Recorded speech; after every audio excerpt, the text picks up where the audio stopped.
Shalom Ubrajot, paz y bendiciones. Que Adonai nuestro Padre Celestial les bendiga y les guarde en el nombre y mérito del Mesías Yeshua. Mi nombre es Francisco Araki, bajo la autoridad y permiso del Roe Carlos Rodríguez, líder principal de la Congregación Mesiánica Casa de Israel, ubicada en La Chorrera, Panamá. Estamos aquí para compartir la bendita palabra de nuestro Padre Celestial.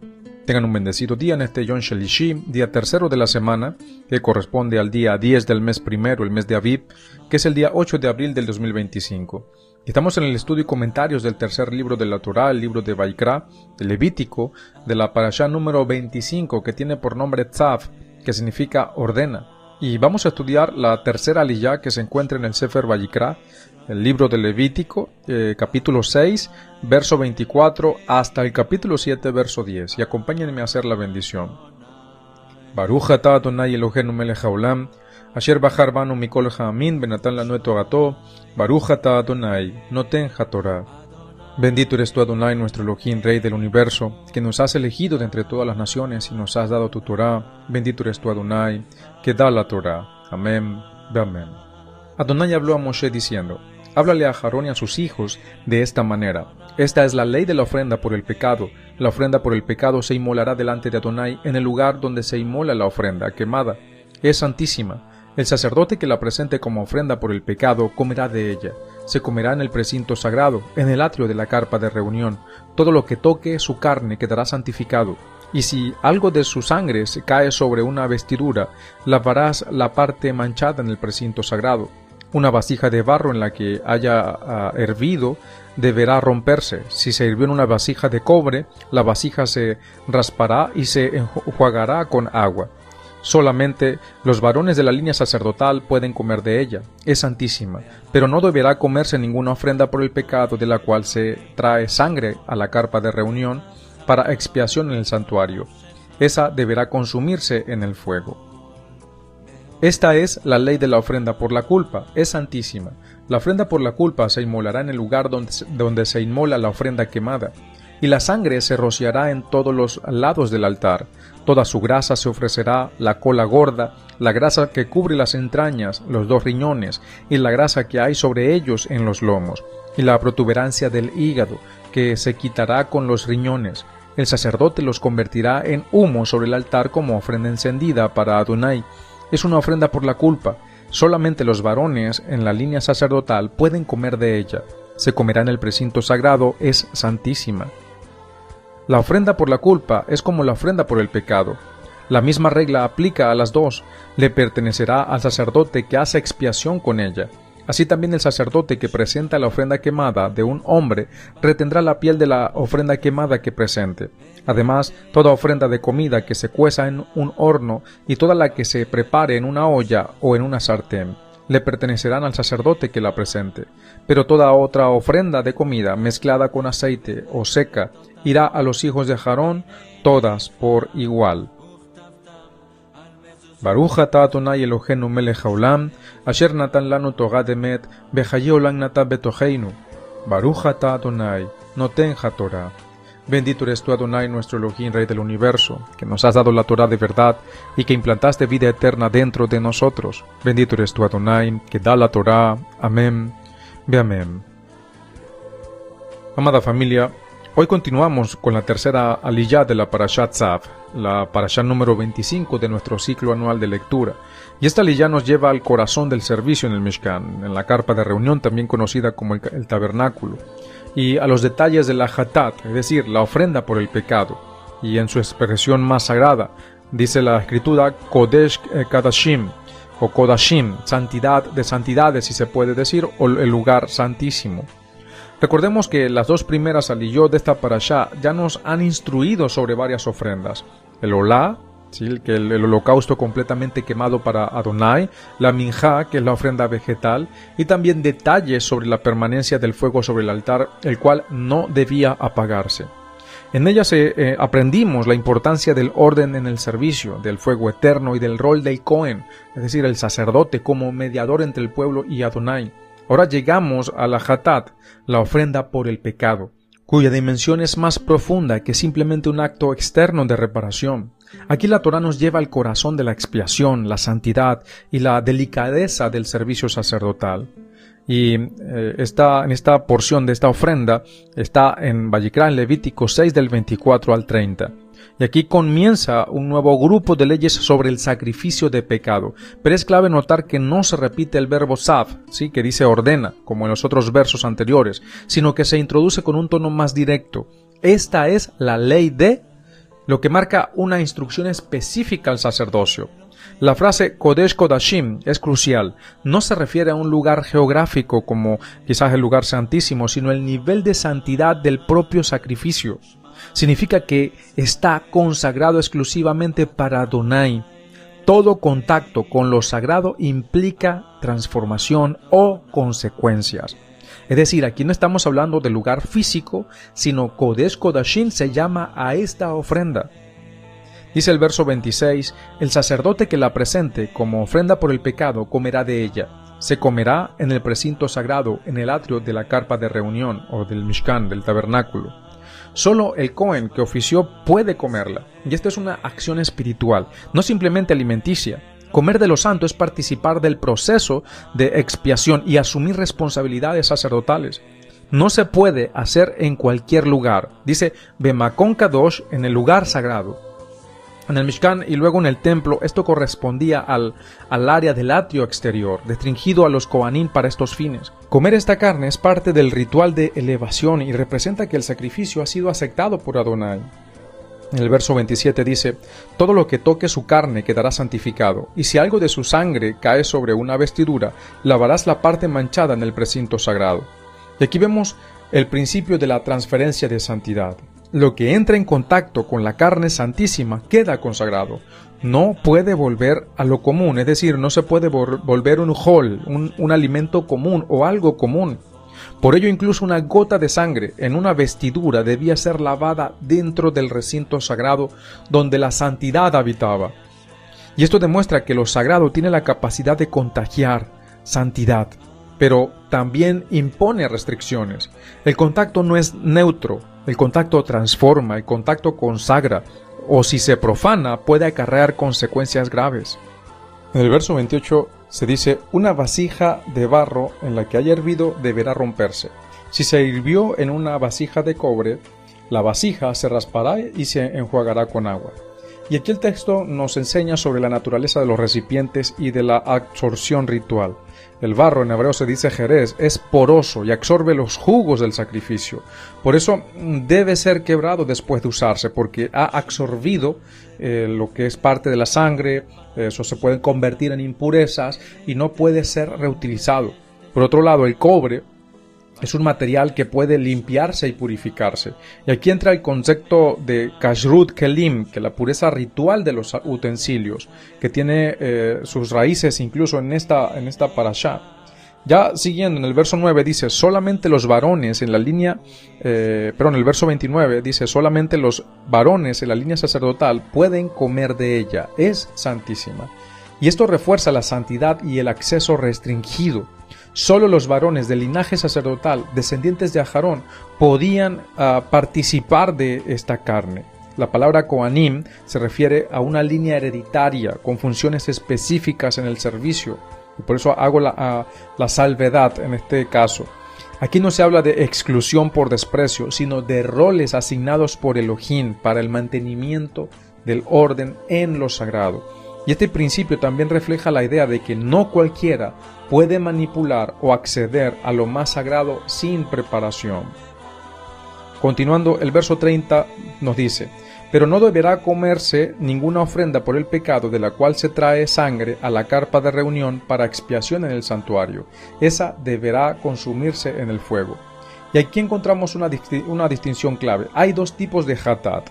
La hatat regular, cuya sangre es colocada sobre el altar exterior y puede ser comida, pero si la sangre es llevada adentro, al Kodesh, o incluso al Kodesh HaKodashim, como en Yom Kippur, no puede ser comida. Esa carne debe ser quemada completamente. Y este principio es fundamental. Si la sangre entra en contacto con un nivel más alto de santidad, la carne ya no puede ser compartida con los hombres, ni siquiera con los Kohanim. Debe ser devuelta enteramente a Adonai por medio del fuego. en el Bet Hamidash, en el templo, esta ofrenda era traída cuando alguien pecaba por error contra mandamientos negativos. El Cohen debía sacrificar el animal en el altar del patio, ¿sí? Colectar su sangre, colocarla en los cuernos del altar y luego él mismo comía de esa carne, obviamente después de haber sido asada, como parte del proceso de expiación. Si el pecado era colectivo o de mayor gravedad, como cuando el sumo sacerdote pecaba o el pueblo entero, entonces la sangre era llevada más adentro y por tanto no se comía. Y esto revela que el grado de santidad y gravedad del pecado afectaba el tipo de expiación y el destino del sacrificio. El Rashi, el gran comentarista, explica que el comer de la carne, el Cohen no solo cumple un mandato, sino que completa el proceso de expiación del oferente, y esto lo vincula con el pueblo. También el Rambán enfatiza que la sangre es la vida, por lo tanto, lo que se hace con ella determina si el sacrificio se consume o no. Y ahora vamos a hacer un paralelismo profético, unas sombras proféticas cumplidas en el Mashiach. Vamos a hacer ciertas comparaciones o símbolos espirituales de esta ofrenda. ¿Por qué? Porque el concepto mayormente central de esta liyá, primero en esta parte es la ofrenda por el pecado o el korban hatat, ¿sí? Lo cual representa la transgresión involuntaria incluso del pueblo. Y esta ofrenda debía de ser sacrificada en el lugar del holocausto y su carne era considerada santísima, es decir, Kodesh Kodashim, lo cual nos apunta a la santidad absoluta del cuerpo entregado de nuestro Mesías. En 2 de Corintios capítulo 5 verso 21 dice: al que no conoció pecado, por nosotros lo hizo pecado, para que nosotros fuésemos hechos justicia de Elohim en él. Nuestro Mashiach no solo llevó nuestros pecados, sino que se ofreció como hatat, es decir, se identificó proféticamente con la ofrenda por el pecado sin haber pecado jamás.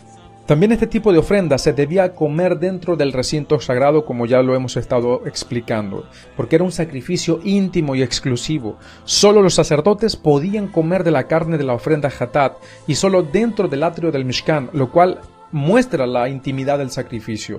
La sangre se ofrecía al Creador, pero la carne era parte del sustento de los Kohanim en el lugar apartado.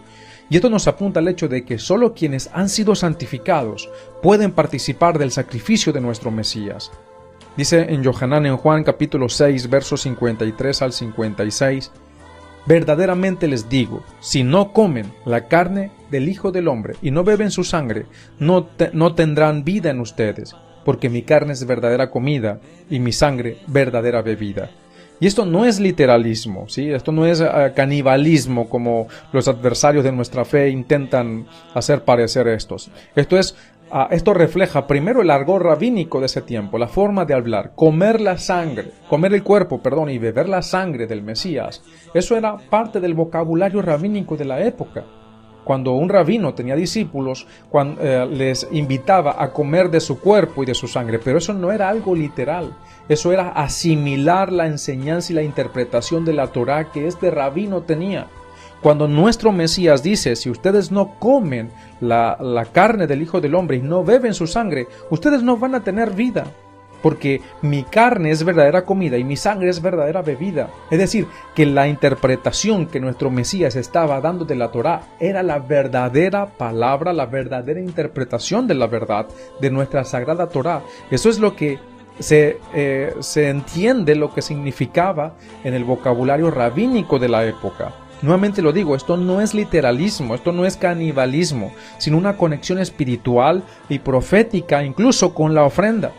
Que así como los Kohanim participaban del Korban Hatat, nosotros participamos de la enseñanza de nuestro Mesías, de su sacrificio mediante la fe y el arrepentimiento y la obediencia a la Torá, ¿sí? Que fue explicada, expandida por nuestro Mesías y que ahora está escrito en nuestros corazones. También en el contexto dice, todo lo que toca su carne queda santificado. Acerca de la ofrenda. Y esto indica que la ofrenda por el pecado transmite santidad a lo que entra en contacto con ella. Y esto mismo ocurre con nuestro Mashiach. En Hebreo 10:10 dice, en esa voluntad somos santificados mediante la ofrenda del cuerpo de Yeshua HaMashiach, hecha una vez para siempre. Y también se cumple lo que dijo el profeta Yeshayahu, Isaías capítulo 53, verso 5. Dice, mas él fue herido por nuestras rebeliones, molido por nuestros pecados. El castigo de nuestra paz fue sobre él, y por sus llagas fuimos nosotros curados. Si la sangre entraba al lugar Kadosh, la carne no se comía, sino que se quemaba.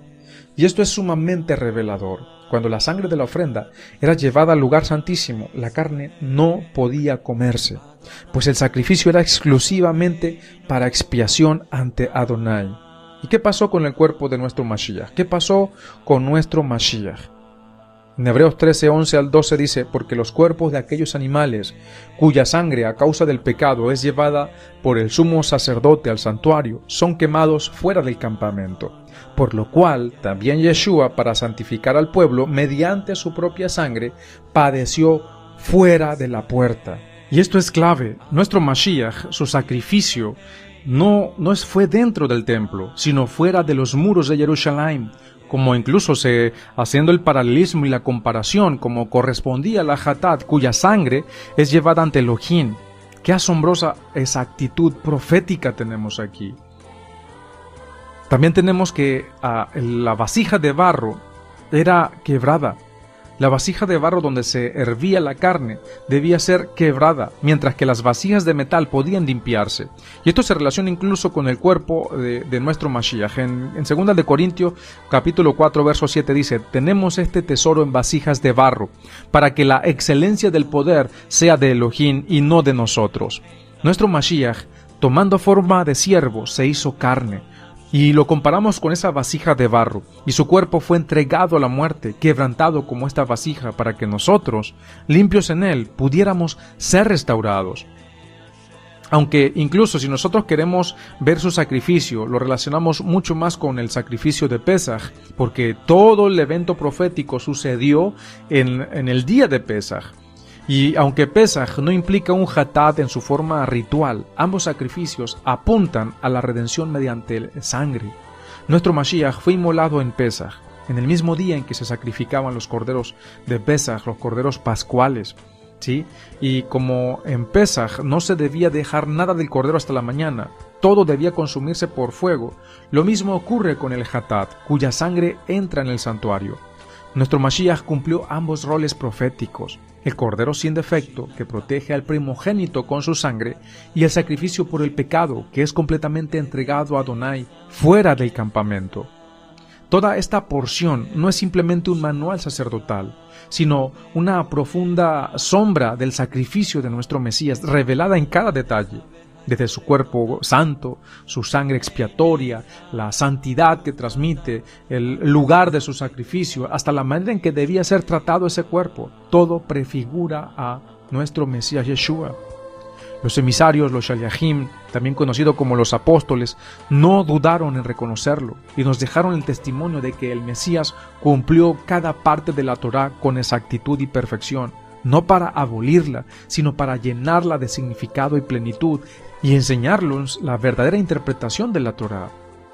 Ahora ya pasando al capítulo 7 del Levítico de Vaikra, donde se presentan incluso los estatutos concernientes a la ofrenda por la culpa. En hebreo se dice Asham, ¿sí? El primer verso del capítulo 7 dice, esta es la ley de la ofrenda por la culpa, es santísima. Y la palabra clave aquí es Torat HaAsham, la ley del sacrificio por la culpa. Y el término Asham implica no solo un pecado, sino un delito o transgresión con implicaciones legales y a menudo que requiere restitución. Y la frase Kodesh Kodashim, que es santísima, dice Kodesh Kodashim Hi, es santísima, marca el nivel más elevado de santidad en el sistema del templo. Y esto significa que su tratamiento y consumo están restringidos al ámbito sagrado y a los varones de la línea sacerdotal. Incluso tenemos del verso 2 al verso 5 del capítulo 7, dice: la ofrenda por la culpa se inmolará en el lugar donde se inmola la ofrenda quemada, y la sangre se rociará en todos los lados del altar.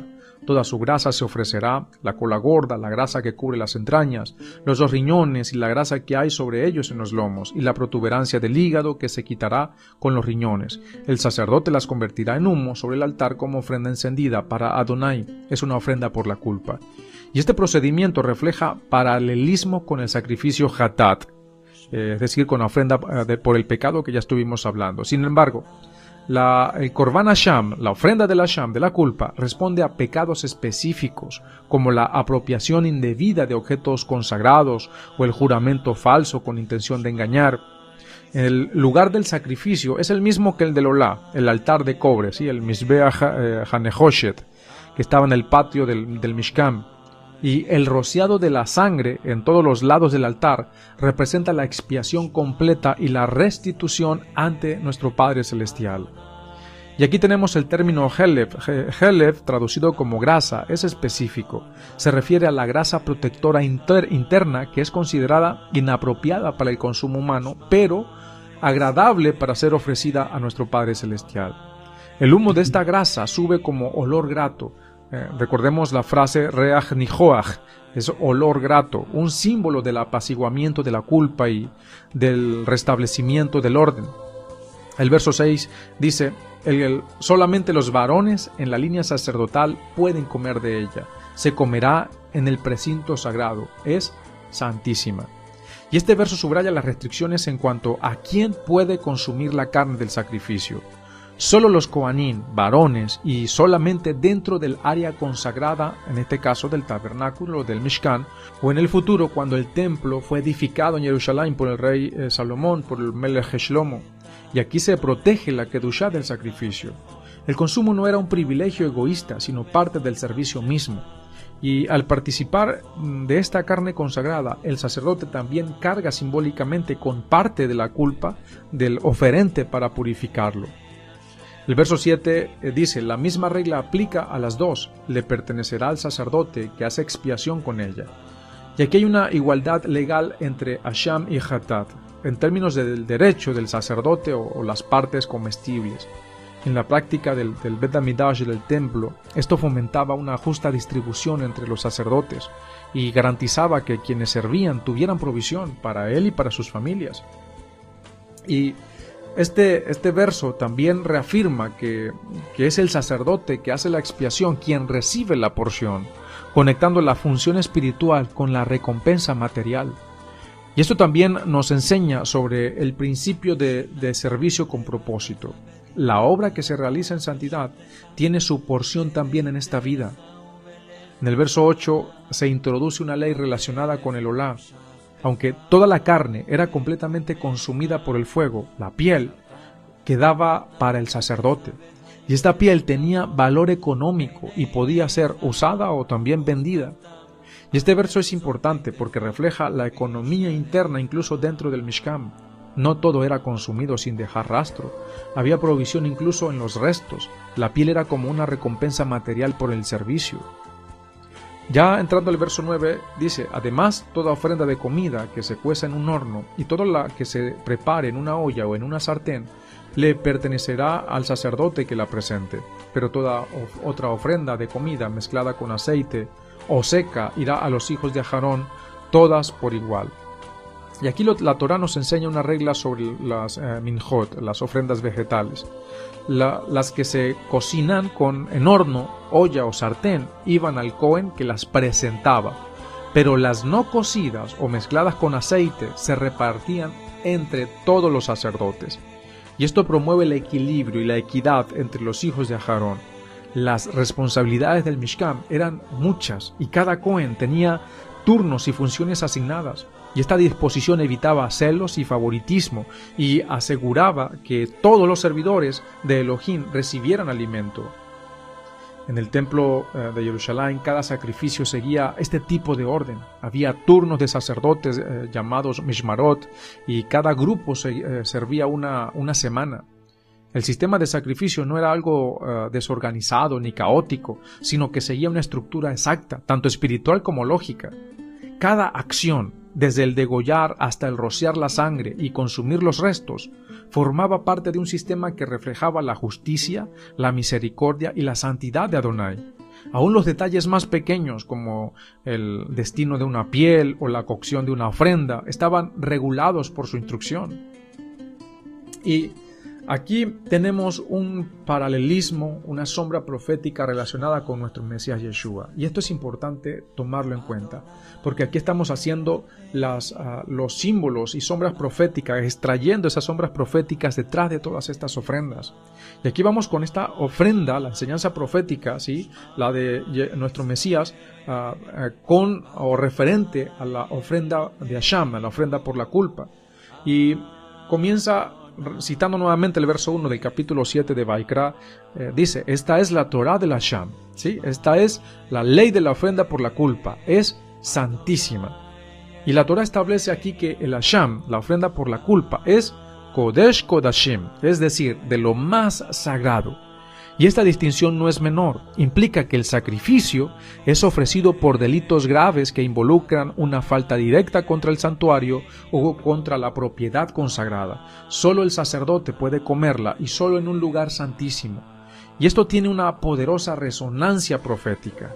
El profeta Isaías usa este término en uno de los pasajes más impactantes sobre el Mesías sufriente.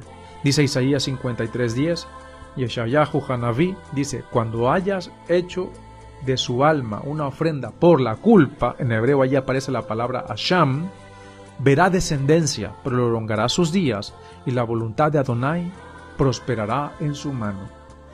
Aquí la palabra usada es exactamente la misma, Hasham.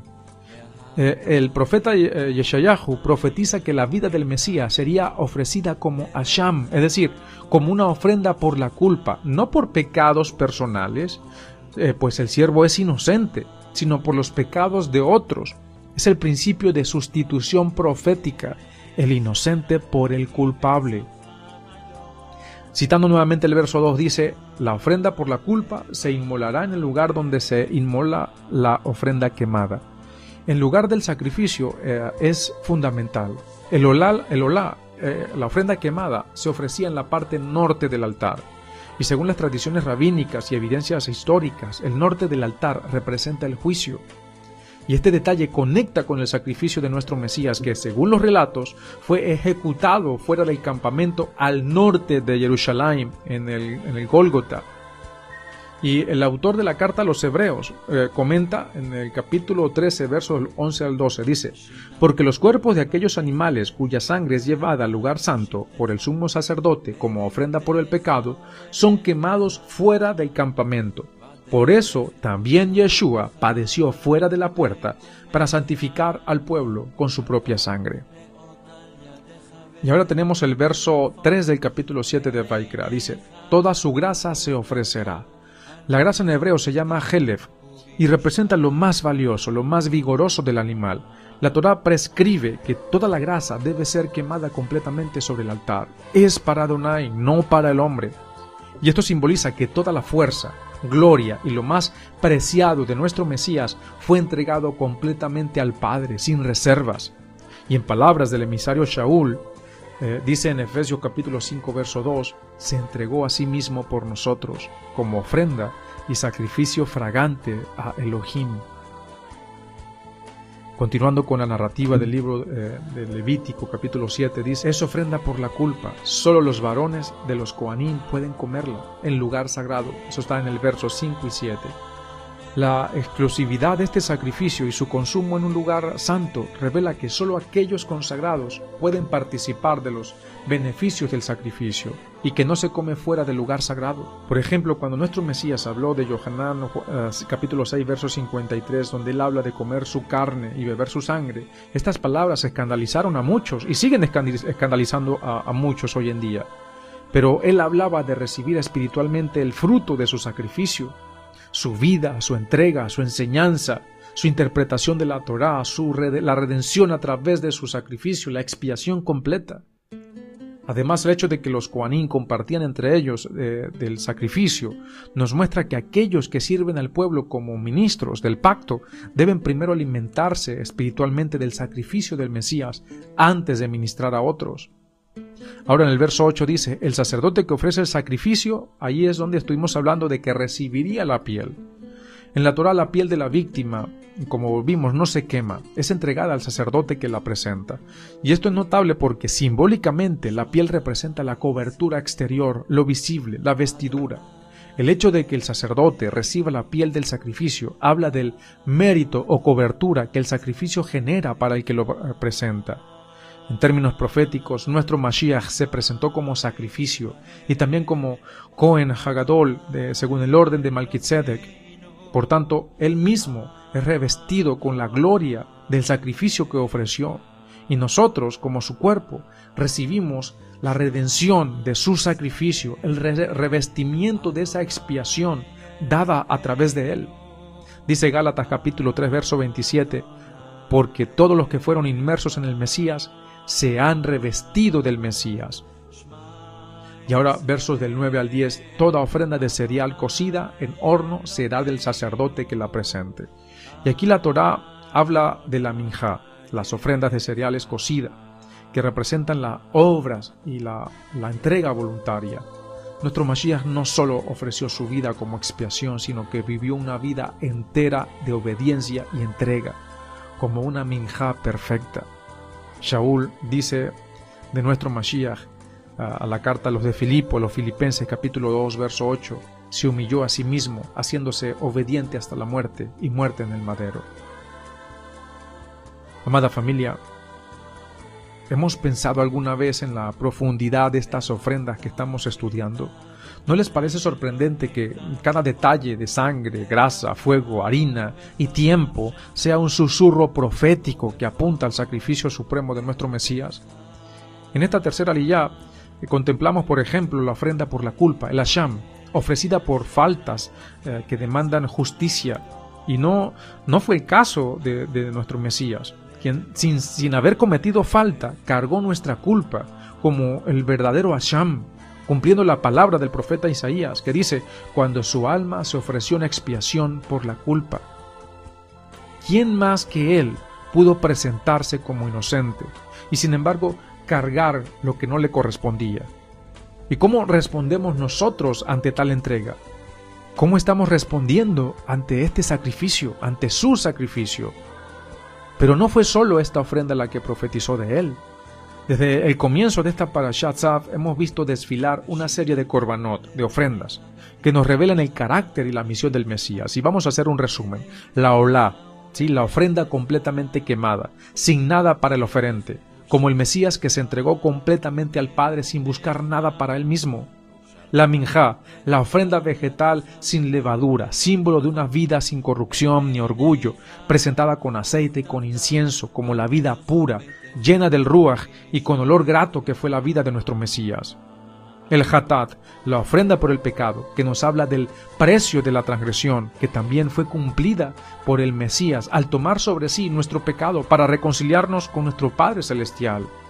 Y tenemos el asham, la ofrenda por la culpa, aquella que trata con los daños causados, restaurando la relación y reparando el quebranto. Nuestro Mashiach como asham, como ese asham perfecto, no solo pagó, sino que restituyó nuestra comunión con el Todopoderoso. Cada una de estas ofrendas tiene una instrucción específica, un orden, una santidad, y todas ellas nos llevan a una misma pregunta. ¿Seremos nosotros también ofrenda aceptable para nuestro Padre que está en el cielo? Estamos en los días que nos preparan para Pesaj, la celebración del Cordero, del rescate, del Éxodo, y se nos demanda limpiar toda levadura, no solo de nuestras casas físicas, sino también del corazón. ¿Qué levaduras hay en nosotros? Orgullo, resentimientos, egoísmo, doblez. Nuestro Mashiach es llamado el pan sin levadura, el pan que descendió del cielo. Su vida fue una minjá viviente, una olá encendida por el fuego del amor, un asham cargado por nuestras culpas. Siendo así, ¿podremos nosotros seguir caminando con levadura cuando Él se ofreció como esa matzá, como ese pan sin levadura, sin impurezas? ¿Queremos ser presentados delante de Elohim con una mezcla de verdad y mentira? ¿O queremos ser como el Mesías, separados, consagrados, sin mezclas, sin levaduras? Como dice el Shaliach, Shaul, a los corintios, preparando el corazón para esta temporada, limpien la vieja levadura para que sean una nueva masa, como lo son en realidad, sin levadura, porque nuestro Pesaj, el Mesías, ya fue ejecutado por nosotros. Así que celebremos la fiesta, no con la vieja levadura, ni con la levadura de malicia y maldad, sino con pan sin levadura, de sinceridad y de verdad. Amada familia, no nos limitemos a estudiar las ofrendas como historia o ritual. Están vivas porque apuntan al Mashiach viviente, al Mashiach resucitado. Están aquí para mostrarnos lo que es una vida de entrega, de fuego santo, de obediencia, de justicia, de restitución y de comunión. ¿Y tú que me escuchas, estás dispuesto a ser fuego encendido para Adonai? ¿Estás dispuesto a dejar la levadura atrás y ser una minjá sin mezcla? ¿Estás dispuesto a ser también Corbán, una ofrenda viva? Como dijo el Shaliach Shaul, presenten sus cuerpos como sacrificio vivo, kadosh y agradable a Elohim. Porque ya viene la redención, ya viene nuevamente nuestro Mashiach. Que no nos encuentre tibios, mezclados o distraídos, que nos encuentre listos, sin levadura, con las lámparas encendidas, como pan dispuesto a ser partido y compartido. Porque debemos vivir en santidad, buscar cada vez más quitarnos de todas esas migajas de levadura que hay en nuestras vidas y prepararnos para recibir a nuestro gran Maestro, a nuestro Rey, al Cordero perfecto de Adonai, que quita el pecado del mundo. Y como lo dice la bendita palabra, Sod davar hakol nishma, edach Elohim ira, be'ed mizvotah shemor, ki ze kol ha'adam. El fin de todo discurso, después de haberlo oído todo, es este: teme Elohim y guarda sus mandamientos, porque eso es todo el deber del hombre. Shalom ubrachot, paz y bendiciones.